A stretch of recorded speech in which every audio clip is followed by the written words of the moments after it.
स्वागत है आप सभी का। आप देख रहे हैं सुर्खियों से आगे और आपके साथ मैं हूं स्वप्निल। बीजेपी ने जो अपना घोषणा पत्र जारी किया, 3 शब्द, मोदी की गारंटी।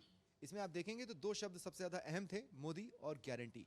वहीं कांग्रेस ने जब कभी भी गारंटी शब्द का इस्तेमाल किया तो उनके लिए गारंटी एक शब्द था, लेकिन उसके साथ सपोर्ट में और कुछ बड़ा वो क्रिएट करके सामने नहीं ला पाए। लेकिन जब गारंटी शब्द पॉलिटिक्स में प्रचलन में आया है तो कांग्रेस का यह कहना है कि यह शब्द तो हमने दिया था। बीजेपी के लिए अगर हम कहें कि मान भी लिया जाए कांग्रेस, इसके पीछे दरअसल एक पूरा घटनाक्रम रहा है। आपको याद होगा जब राजस्थान में विधानसभा चुनाव चल रहे थे, उस दौरान अशोक गहलोत तब सीएम थे और उन्होंने ये कहा था कि भाई अगर आए तो गारंटी देकर जाए। तो प्रधानमंत्री मोदी ने उसे स्वीकार किया, आए और उन्होंने अपने बातों में गारंटी शब्द का इस्तेमाल किया और इसके बाद मोदी की गारंटी चल निकला। इसे किस रूप में देखा जाए, इसके बिहाइंड द सीन्स क्या है, इसे समझने की कोशिश करेंगे। मेरे साथ अधिराज सिंह नरूका, जिन्हें हम प्यार से पिंटू कहते हैं, और मनोज शर्मा, दोनों सहयोगी मेरे साथ जुड़ रहे हैं। पिंटू, अगर देखिए, एक होता है छक्का लगाना, एक होता है स्टेडियम के पार पहुंचा देना किसी गेंद को। अगर कांग्रेस ने गारंटी शब्द दिया भी तो बीजेपी ने उस गेंद को स्टेडियम के पार पहुंचाया है, इसमें कोई दो राय नहीं है। देखिए, गारंटी की जहाँ तक बात आती है, 2014 के इलेक्शन के बाद में जब 2019 का इलेक्शन आया तो एक कांग्रेस ने बहुत बड़ी गारंटी दी। उन्होंने कहा कि इस बार अगर हमारी सरकार बनती है तो हम सीधे गरीब परिवारों को 72,000 रुपये उनके खाते में देंगे, और उसको नकार दिया। और कांग्रेस ने पिछले कुछ सालों में बड़े बड़े इश्यू क्रिएट किए, लेकिन कंटिन्यू उन पर नहीं रह पाई। मैं समझता हूँ गारंटी का जो जो ये शुरू होता है सिलसिला, ये शुरू होता है राजस्थान में महंगाई राहत कैंप से। अलग अलग तरीके की गारंटियाँ राजस्थान में अशोक गहलोत सरकार की ओर से दी गई और वो काफ़ी हद तक इफेक्ट हुई। आम आवाम में उन गारंटियों की चर्चा होने लगी, और क्योंकि राजस्थान में मुख्यमंत्री का कोई चेहरा नहीं था, पीएम के फेस पे चुनाव लड़ा जा रहा था, पीएम ने खुद ने कमान संभाली, तो जब भी प्रधानमंत्री नरेंद्र मोदी को लगता है कि इस स्टेट में ये बहुत ज़्यादा चीज़ें इफेक्ट हो रही है तो उसका तोड़ कैसे निकाला जाए, उसका तोड़ राजस्थान से निकाला गया। चित्तौड़गढ़ से प्रधानमंत्री नरेंद्र मोदी बोले कि ये गारंटियाँ चल रहे हैं, लेकिन गारंटी, हमारी जो गारंटी होती है, गारंटी को पूरा करने की जो गारंटी है वो मोदी की गारंटी है। ये झूठी गारंटियां हैं, और हमारी जो गारंटी होती है वो वादा जो किया जाता है घोषणा पत्र में, उसे पूरा करने की गारंटी है। उस गारंटी पर विश्वास जताया गया, राजस्थान में कमल खिला। तो ये गारंटी वाला गेम चल रहा है। अभी जो घोषणा पत्र से एक बार फिर से शुरुआत होती है, कांग्रेस के पास खोने को कुछ नहीं है। कांग्रेस इस तरीके की घोषणाएं कर रही है ताकि लाभ मिले, जैसे कि अशोक गहलोत ने किया ओपीएस का जिक्र किया कि सरकारी कर्मचारी हमारी तरफ लामबंद होंगे, लेकिन कांग्रेस के घोषणा पत्र में ओपीएस है ही नहीं। हाँ, किया गया। बड़ा इशू क्रिएट हुआ देश भर में, उसको कर्नाटका ले जाया गया, उसको हिमाचल ले जाया गया, और जब देश का आम चुनाव आया तो कांग्रेस के मैनिफेस्टो में ओपीएस का जिक्र नहीं है। पत्रकारों ने सवाल किया कि साहब, ओपीएस की बात हो रही थी, उन्होंने कहा कि जो फाइनेंस डिपार्टमेंट की तरफ कमेटी बनाई गई है उसमें जब कुछ होगा, उसकी रिपोर्ट आएगी तो उस पर हम बात करेंगे। नहीं, लेकिन इसमें एक चीज है, आईएनडीआईए का घोषणा पत्र नहीं है वो, जैसे बीजेपी का घोषणा पत्र एनडीए का घोषणा पत्र है। आरजेडी जो कि आईएनडीआईए का हिस्सा है, उसने अपने घोषणा पत्र में ओपीएस डाला है।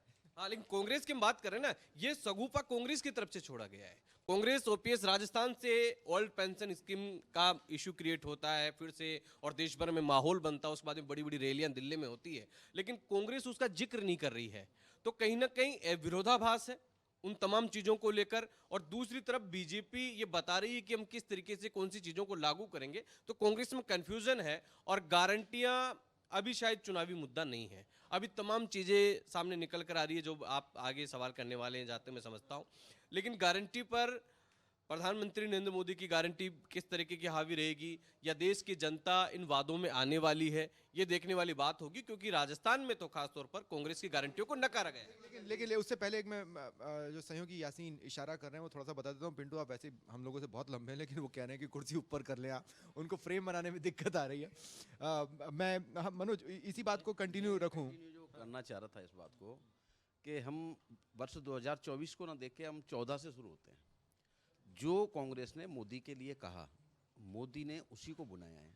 अब आप देखो, 2014 में हम चलें, जब लोकसभा चुनाव नज़दीक थे तो एक बात निकल कर के आई थी कि वो चाय वाला है, तो एक कैंपेन चला, मोदी चाय, कई जगह नुक्कड़ों पर चाय पिलाई गई और उन्होंने उसको बुनाया कि सभी चाय वाले बन गए। आपने एक तरह से देखा होगा देश में कि सभी ने जो भारतीय जनता पार्टी से जुड़े हुए हैं या आम आदमी हैं जो मोदी के सपोर्टर हैं, वो सब यही चौकीदार शब्द के साथ हुआ, यही परिवार शब्द के साथ। उसी पर आ रहा हूँ मैं।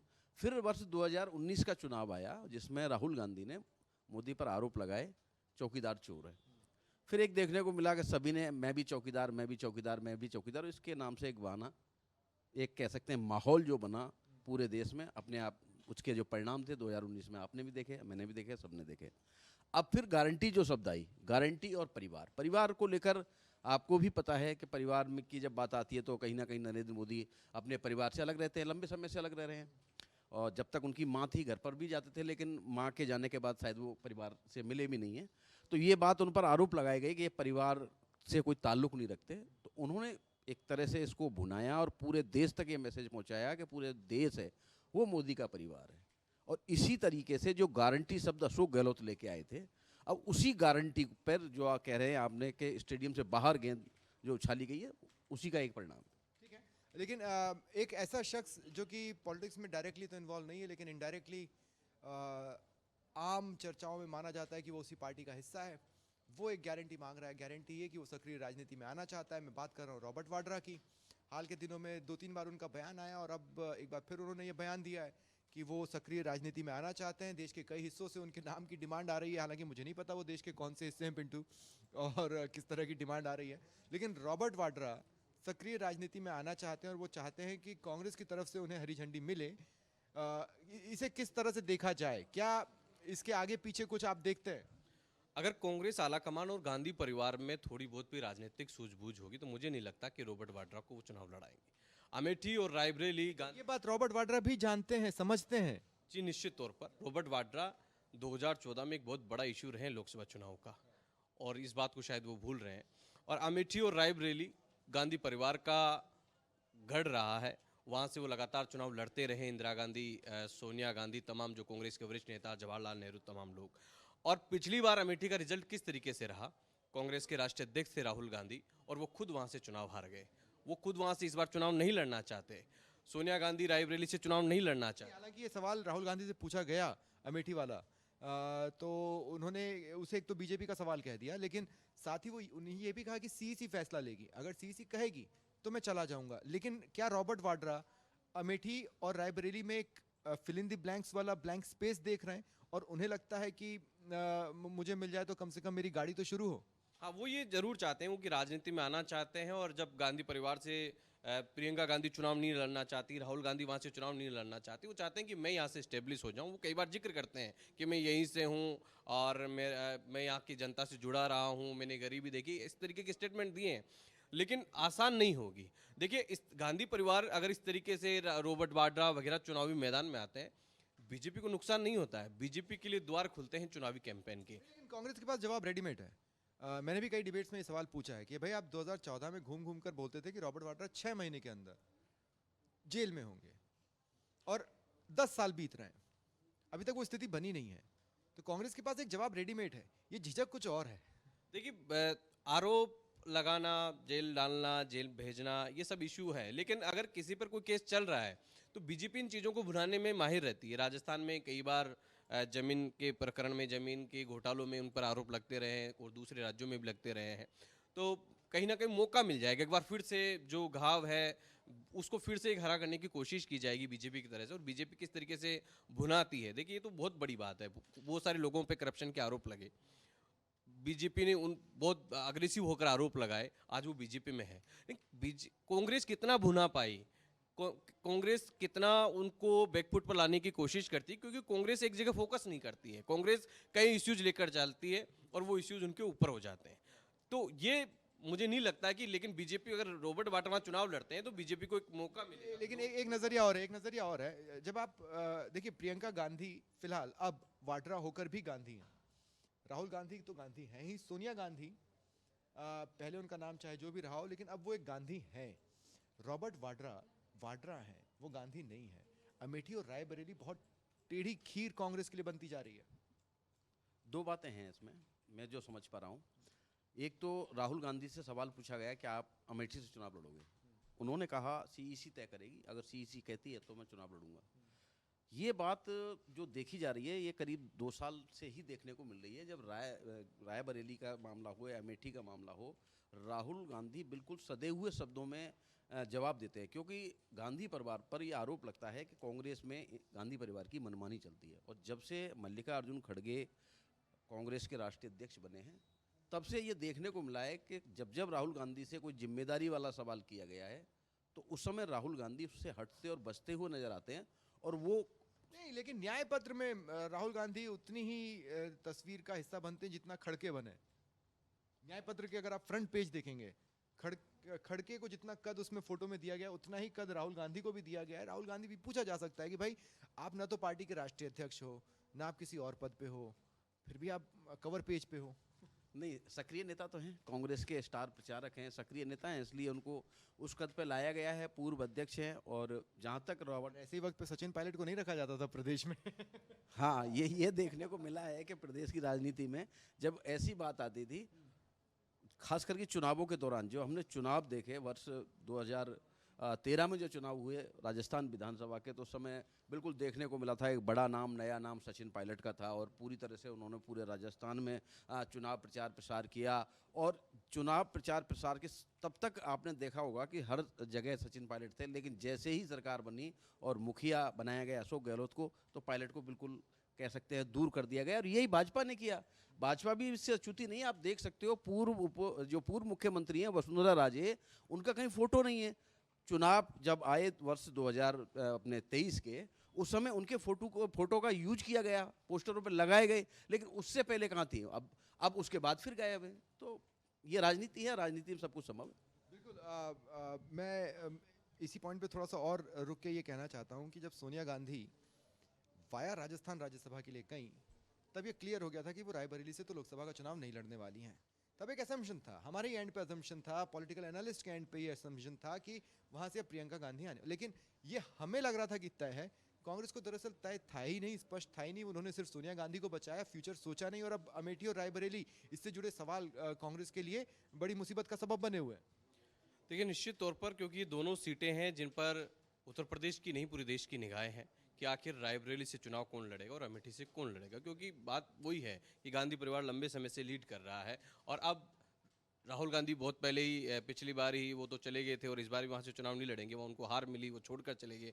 और अमेठी की हार तो ऐसी रही कि उन्होंने राष्ट्रीय अध्यक्ष से इस्तीफा दिया और बहुत ज़्यादा कह सकते हैं कि एक असंतुष्ट से हो गए थे, मायूस हो गए थे। इस तरीके की हार थी। और अब तमाम विश्लेषक इस बात को, इस पर निगाहें हैं कि आखिर ये जो कांग्रेस की विरासत थी, जहाँ से गांधी परिवार जिन सीटों से चुनाव लड़ता रहा है, और उन सीटों की बदौलत पूरे उत्तर प्रदेश में प्रभाव होता था। गांधी परिवार का एक रुतबा था, गांधी परिवार का एक देश में एक कह सकते हैं कि उनका एक वजूद था। और वहाँ से वो सियासत करते थे। क्योंकि जब नरेंद्र मोदी गुजरात से आते हैं और वाराणसी से जाकर चुनाव लड़ते हैं, कारण उसका यही था कि यूपी की 80 सीटों को, यूपी जीता तो चुनाव जीता, सबसे ज़्यादा सीटें होती है। अगर यूपी को छोड़कर, अब बहुत बड़ी बात हो जाती है, यूपी की परंपरागत दोनों सीटों को आप छोड़कर जाते हैं, 80 में से महज आपको वहाँ पर करीब 20 के आसपास सीटें मिलती है। चुनाव आप कहाँ लड़ रहे हैं? कई तरीके के सवाल खड़े होंगे। उत्तर प्रदेश जैसे बड़ी सीटें हैं, जो परंपरागत सीटें थी। मैंने यूपी को कवर किया है, लंबे समय तक मैंने यूपी में जर्नलिज्म की, और मैं इस बात को बहुत अच्छे से जानता हूँ कि कांग्रेस ने अपना ग्राउंड पूरी तरह से खो दिया है। और जो बचे खुचे उनके लिए फाइटर्स थे, जैसे रीता बहुगुणा जोशी, वो एक फाइटर के तौर पर कांग्रेस को संभाल रही थी, लेकिन वो भी समय के साथ कांग्रेस को छोड़कर चली गई। टीम नहीं बची उनके पास। प्रियंका ने एक बार कोशिश जरूर की थी, लेकिन उसके बाद अब या तो वो ये मान गई कि नहीं यार, अब इससे आगे कुछ खास नहीं हो सकता, या फिर उन्होंने कुछ पलों के लिए उसे होल्ड पर रखा। ये जरूर देखने वाली बात होगी। लेकिन यूपी में दोबारा होल्ड बनाना कांग्रेस के लिए एक बहुत बड़ा चैलेंज रहेगा, एक बड़ी चुनौती बहुत लंबे समय तक रहने वाली है। जब चुनौती शब्द मैंने यूज़ किया है, तो एक चुनौती का सामना तो किरोड़ी लाल मीणा भी कर रहे हैं। उनसे जुड़ा एक वीडियो वायरल हो रहा है। राजस्थान से जुड़े तमाम जो लोग हैं, हमारे राजस्थान के जो दर्शक हैं, जो सोशल मीडिया पर है, उन्होंने वो वीडियो देखा भी होगा, जिसमें वो ये बता रहे थे कि भाई रिजर्वेशन के जरिए आप नौकरी पर तो लग गए, लेकिन जो बहुत बड़ी पोस्ट पर नहीं पहुंच पाए, छोटी पोस्ट पर रह गए, वो दरअसल ये जगह जगह अफवाह फैला रहे हैं कि मोदी आएगा तो रिजर्वेशन खत्म हो जाएगा। किरोड़ी लाल मीणा ने आगे कहा कि मैं ऐसे लोगों को स्पष्ट कर दूं कि हम सब देख रहे हैं, हम सूची बना रहे हैं, हम लिस्ट बना रहे हैं, और एक बार चुनाव हो जाने दो, सबका हिसाब लिया जाएगा। किरोड़ी लाल मीणा वही दावा कर रहे हैं जो बीजेपी बार बार कह रही है कि रिजर्वेशन खत्म नहीं होने वाला है। लेकिन किरोड़ी लाल मीणा को क्या जरूरत पड़ी फिर दोबारा आप अधकचरे बच्चे समाज के इस तरह के शब्दों का इस्तेमाल करें? इसकी दो बातें हैं स्वप्निल। देखो, इसमें सबसे बड़ी बात यह है कि अब जो चुनाव में देख के जो सामने निकल कर आ रही है, पहली बात तो ये निकल कर सामने आ रही है कि किरोड़ी लाल मीणा ने मीणा समाज के किसी भी युवा नेता को आगे नहीं बढ़ने दिया, उसको हमेशा धकेलने की कोशिश की है। ये बात निकल कर सामने आई है। मीणा समाज के जितने भी वोटर हैं, खासकर कि आप देख रहे हैं पूरे दौसा पर फोकस है किरोड़ी लाल मीणा का, लेकिन खुद की विधानसभा क्षेत्र है जहाँ से वो विधायक हैं, राजस्थान सरकार का हिस्सा हैं, एक मंत्री के रूप में काम कर रहे हैं, सवाई माधोपुर वो नहीं जा पा रहे हैं प्रचार प्रसार करने के लिए, क्योंकि करीब 7 से 8 ऐसे गांव हैं सवाई माधोपुर जिले के जो पूरी विधानसभा को निर्धारित करते हैं मीणा समाज के, आखिर उनका रुख किस तरफ है। तो उन्हें साफ तौर पर मना कर दिया है किरोड़ी लाल मीणा से कि आपको यहाँ आना ही नहीं है प्रचार प्रसार करने के लिए। तो ये अध कचरा जो शब्द आया है वो ये आया है, दो तरह से देखा जाए शब्द को। पहला तो ये है कि जिसमें अज्ञान हो उसको ये कहा जाता है, और एक कह सकते हैं कि कोई बच्चा बड़ा होने की कोशिश कर रहा हो और उसको इन शब्दों का उपयोग खास करके किया जाता है। तो यहाँ जो बात सामने आई है वो यही आई है कि लेकिन मैं एक बात साफ कर दूं कि किरोड़ी लाल मीणा ने वो कद, वो हैसियत समाज के बीच में हासिल की है कि वो इस तरह से डांट डपट भी दे तो समाज बुरा नहीं मानता। लेकिन इसके बावजूद भी हम इसे एक बेसब्रापन तो जरूर कह सकते हैं किरोड़ी लाल मीणा के लिए। देखिए, मैं ये कहूँगा कि जो बात आप कर रहे हो ये किरोड़ी लाल मीणा तक सीमित नहीं रहती है। इस इलेक्शन में आप देखो, अभी तमाम मुद्दों पर हमने चर्चा की, गारंटी के इशू पे चर्चा की, रॉबर्ट वाड्रा पे चर्चा की, ये तमाम इशू छोटे हैं। इस चुनाव में अगर सबसे बड़ा कोई इशू है तो वो आरक्षण और संविधान है। प्रधानमंत्री नरेंद्र मोदी को ये कहना पड़ रहा है कि खुद अंबेडकर आ जाएंगे तो संविधान खत्म नहीं होगा, आरक्षण खत्म नहीं होगा। अमित शाह आकर कहते हैं कि आरक्षण खत्म नहीं होगा, संविधान खत्म नहीं होगा। ये क्या हुआ अचानक कि पार्टी के तमाम बड़े नेताओं को एक तरीके से सफाई, जिस तरीके की सफाई दी जाती है वो सफाई देनी पड़ रही है। कांग्रेस ने अगर सबसे ज्यादा बीजेपी को घेरने का काम किया, इतने बड़े दल को जो बहुत ज्यादा लाव लश्कर के साथ चुनाव में जा रहा है, अगर वो बैकफुट पर है तो संविधान के इशू पर है, वो बैकफुट पर है तो आरक्षण के इशू पर है। और ये कैसे हुआ, इसमें बहुत बड़ी चीज है। तो क्या सचमुच कोई ऐसा अंडरकरंट है जिसका राहुल गांधी दावा करते दिखे आज, जब उन्होंने कहा कि मुझे लगता था 180 बीजेपी जाएगी लेकिन 150 तक ही सिमट रही है? लेकिन मैं बता रहा हूं आपको कि किस तरीके से प्रधानमंत्री नरेंद्र मोदी ने जिस जोश के साथ ये कहा कि तीसरा कार्यकाल बहुत बड़े डिसीजंस वाला रहने वाला है, और उस प्रधानमंत्री की स्पीच को कांग्रेस ने जिस तरीके से भुनाया, जिस तरीके का प्रचार जनता के बीच में किया, उन्होंने कहा कि ये जो बड़े डिसीजंस होने वाले हैं ये संविधान पर हमला है, ये रिजर्वेशन खत्म होगा। हालांकि बीजेपी की तरफ से ऐसा नहीं कहा गया, और वो कहीं ना कहीं आम आवाम में वो बात बहुत ज्यादा चर्चित होने लगी। और जो बीजेपी के थिंक टैंक है उनके पास ये जब लौट कर आई कि इसका गलत इफेक्ट जा रहा है, तो पीएम मोदी ने भी स्पीच देने बंद कर दी कि बहुत बड़े डिसीजन हो गए।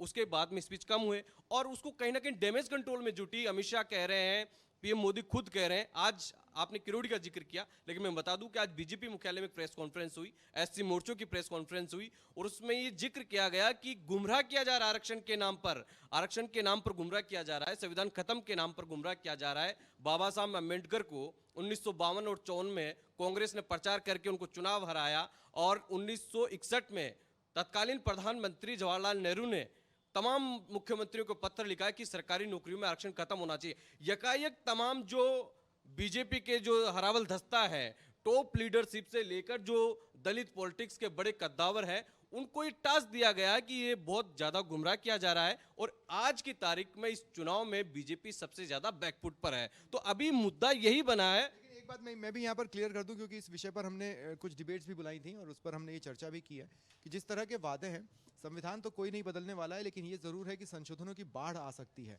आप कांग्रेस के वादे उठाकर देख लीजिए, आप बीजेपी के वादे उठाकर देख लीजिए। जैसे कांग्रेस जब आरक्षण की बात करती है, 50% कैप खत्म करने की बात करती है, तो उन्हें संविधान में संशोधन करना होगा। बीजेपी जब यूसीसी की बात करती है, वन नेशन वन इलेक्शन की बात करती है, तो उन्हें भी संशोधन करना होगा। ये अमेंडमेंट्स की बात है, और कहाँ कहाँ अमेंडमेंट्स की जरूरत होगी उसके लिए आप घोषणा पत्र एक बार पढ़ेंगे तो आप खुद भी समझने लगेंगे कि कहाँ कहाँ पर वो जरूरत पड़ सकती है। अब एक और जो अहम घटनाक्रम है जो लगातार बीते कुछ दिनों से चल रहा है, और जब इसकी सुगबुगाहटें तेज हो रही थी तब भी हमने इस विषय पर बातचीत की थी, पिंटू तब भी मेरे साथ थे। बात हो रही है राजपूतों की नाराजगी की। अब ये सवाल मीडिया बीजेपी के लीडर्स से पूछ रहा है। आज जब ये सवाल मीडिया द्वारा पूछा गया तो सवाल पूछा गया था दिया कुमारी से। दिया कुमारी ने कहा कि ये तो कांग्रेस है जो राजपूतों को भड़काने की कोशिश कर रही है, जातिवाद फैला रही है, जबकि स्थिति दरअसल ये है कि बीजेपी के ही एक चेहरे की वजह से राजपूतों में नाराजगी का स्वर फूटा था। लेकिन इस पूरे घटनाक्रम को सिर्फ जातिवाद से जोड़ देना और कांग्रेस से जोड़ देना, क्या ये इनफ रहेगा बीजेपी के लिए?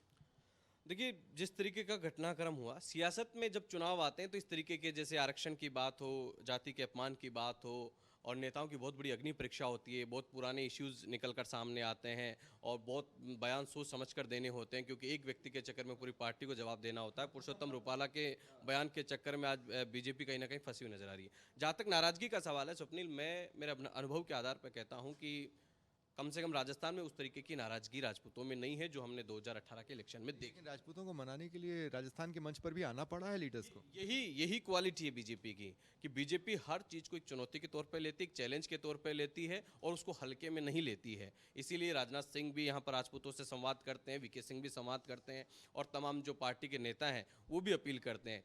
बात दिया कुमारी की है। दिया कुमारी वाकई में एक मैच्योर पॉलिटिशियन की भूमिका में है। वो इस बात को अच्छे से समझती है कि किस तरीके के बयान दिए जाने चाहिए। इस समाज ने भुगता है, जो समाज जितना ज़्यादा सुर्खियों में रहेगा, विवादों में रहेगा, राजनीतिक तौर पर उस समाज को नुकसान होगा। आप कहीं नुकसान तो कर रहे हो सकता है कि आप नाराजगी का उसको भुनाकर किसी को नुकसान करना चाहो, लेकिन तमाम जो जातियां हैं वो कहीं ना कहीं आपके खिलाफ लामबंद हो जाती है। इसलिए एक मैच्योर लीडर इस बात को अच्छे से समझता है। पुरुषोत्तम रूपाला का बयान, हालांकि कांग्रेस और विपक्ष इसको बहुत ज्यादा भुना नहीं पा रही है, लेकिन बीजेपी की जो कैंडिडेट इलेक्शन लड़ रहे हैं उनको हर चीज का डर लग रहा है, उनको संविधान आरक्षण का भी डर लग रहा है, इसीलिए इसे टैकल किया गया।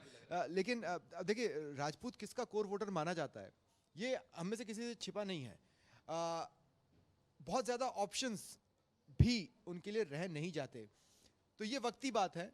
और मुझे लगता है पहला फेज खत्म होते होते या दूसरा फेज खत्म होते होते एक क्लियर कट सॉल्यूशन आ चुका होगा। ये उसके अगले फेज में से देखने को नहीं मिलेगा।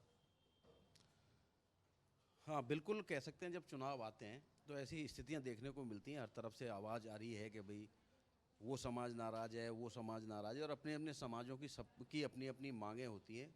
और ये चुनाव के टाइम पे अपेक्षा रहती है। हमने ये भी देखा है कि कई ग्रामीण क्षेत्रों में लोग मतदान का बहिष्कार कर देते हैं और उनकी कोई राजनीतिक मांग नहीं होती। उनकी मांग होती है सड़क की, कि हमारे गांव में सड़क नहीं है, कि हमारे पानी नहीं है। तो आवश्यकता के अनुसार हो जाता है। अब यहाँ जिस तरह से बयानबाजी का दौर जब आता है, खास करके जब चुनाव आते हैं, तो ऐसे बयान देखने को मिलते हैं। कई नारे भी देखने को मिलते हैं। आपने यूपी कवर किया, आपको अच्छी तरह से ध्यान होगा कि बसपा ने किस तरह से एक नारे को लेकर बुनाया था।